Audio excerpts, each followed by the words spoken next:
எழுதிக்கு வச்ச கவிதை இந்த நேசம் இப்பிறப்பும் எப்பிறப்பும்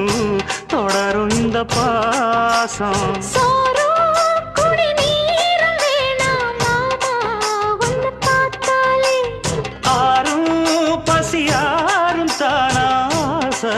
மொழி கேட்டாலே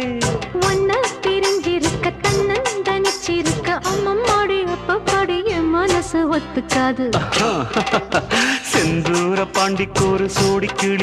கிளி கூட